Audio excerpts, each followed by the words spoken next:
Hello everyone. In this video we are going to solve an example on doubly reinforced beams using limit state design. So before looking into the example, let us see what are the design steps involved in analyzing a doubly reinforced beam. So in the analysis steps, first step is to find out what is the depth of neutral axis. To find out the neutral axis, in the question they will be given the sectional dimensions, that is width of the beam, effective depth and the compression cover. In addition to that, they will be giving the area of steel and area of compression reinforcement. So in the first step, finding the depth of neutral axis, this is the formula which is to be used here. Okay, as you can see in the formula, this all the notations are similar to the singly reinforced section except this one. So this is the stresses or resultant force developed due to the addition of the compressive steel and the compression zone. So we know what is this FI, AST, ASC, FCK, B, FCK here. So all this will be given. But the only thing is we don't know what is FSC. So we need to find out what is FSC. So to find out this FSC, we can make use of this table. Okay. So to find out the FSC, first we need to find out what is my D dash over D.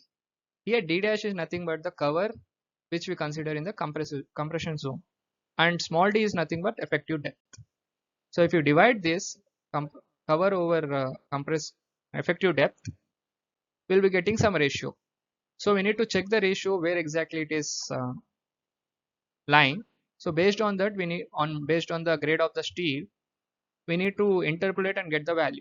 So now in this case, Fe415, if we need to consider, then this based on this we need to interpolate the based on the d dash over d factor. So with this we will be finding out what is my XU. Substituting the FSC, we will be getting what is my XU. Once we find out the depth of neutral axis, we need to find out what is the limiting depth of neutral axis, so that we can distinguish what type of section we are analyzing. So that limiting depth of neutral axis can be obtained using the ratio of XU max over D, which is available in IS code clause 38.8 page 70 in the note section. So from that, based on grade of steel given, we can get the XU max over D ratio. To that ratio, if you multiply this D value, we will be getting what is the limiting depth of neutral axis. Comparing the limiting depth of neutral axis, you can easily distinguish what type of section it is, whether it is under reinforced, balanced or over reinforced.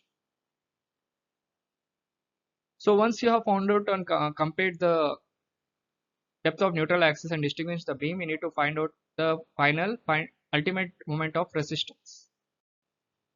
So that is whatever X you are getting, if it is under reinforced, you need to substitute that value here, and depth will be already given, FCK B will be also given. Then you will find out what you already have found out what is FSC, and substitute all this, you will be getting your final ultimate moment of resistance of a given section. So these are the steps involved in the analyzing a given doubly reinforced section. So now let us take an example. Let us solve an example now. This is a given problem. An RC beam has a width of 200 mm and an effective depth of 450 mm. The effective cover for tension and compression reinforcement are 50 mm and 30 mm respectively. The beam is reinforced with 3 bars of 20 mm dia in tension and 3 bars of 16 mm dia of grade Fe415 grade in compression. Assuming M20 concrete, calculate the ultimate moment carrying capacity of the beam. So this is the question given. So they have given all the details. They're just asking to calculate the ultimate moment carrying capacity of the beam.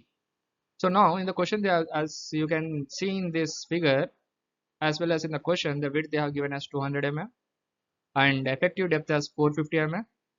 Then effective cover for tension they are given as a 50 mm here, and for compression they have given 30 mm. And for the area of steel in compression, that is 3 bars of 16 mm dia they have given. Okay. And in tension they have given 3 bars of 20 mm dia. Now just let us proceed with the problem. So they have given, I'm writing the given data. So B 200, D small d as 450 mm. So area of steel in compression zone, it is 3 pi by 4 d square. So 3 bars are there and pi by 4, 16 square, that is 603.19 mm square we are getting. Similarly, in the area of steel in tensile reinforcement, I am calculating the area, that is 3 into pi by 4 20 square. So I am getting the area of 942.48 mm square. So FCK is 20, they have given. Fi is also they have given as 415 MPa. D dash, they have particularly mentioned that the effective cover for compression reinforcement as 30 mm. So we need to be very careful. Instead of take people makes mistake like they consider maximum for the compression and minimum for tension. So based on the question interpretation, we need to consider this D dash. So first step of the problem is to find the depth of neutral axis.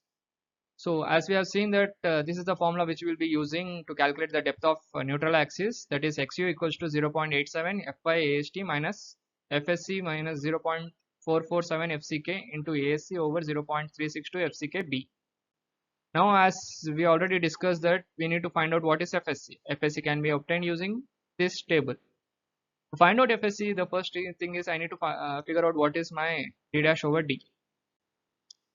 So now D dash over D here is 30 over 450, which is giving me 0.0667. So it is lying between 0.05 and 0.10. So the value will be here. Okay. So I got the value around 354.9 MPa. So now I substitute that value here, 354.03 from the interpolation. So I got the depth of neutral axis as 91.25 mm. So once I get it, I need to figure out what is my limiting depth of neutral axis.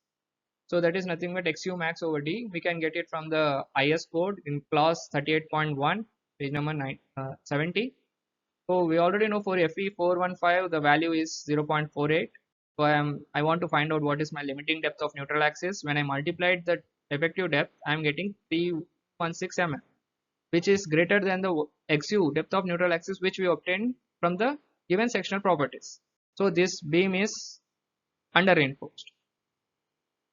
Okay. Next step is to find the what is the ultimate moment of resistance, the moment carrying capacity of the beam. The formula is this: mu equals to 0.362 FCK B XU into D minus 0.416 XU plus FSC minus 0.447 FCK into ASC in D minus T dash.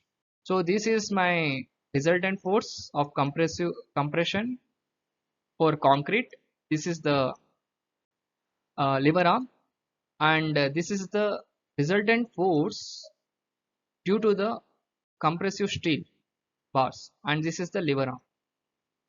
So that is the moment which we have got, the equation which we have got. Now substituting all the values here. So FCK 20, B is 200, XU whatever we got calculated using the sectional properties. I'm substituting all these values. I'm getting the moment carrying capacity as 141.87 kilonewton meter. With this the problem concludes. We just want to find out what is my mu. So these are the steps and the procedure to calculate the ultimate moment of resistance of doubly reinforced section. Thank you.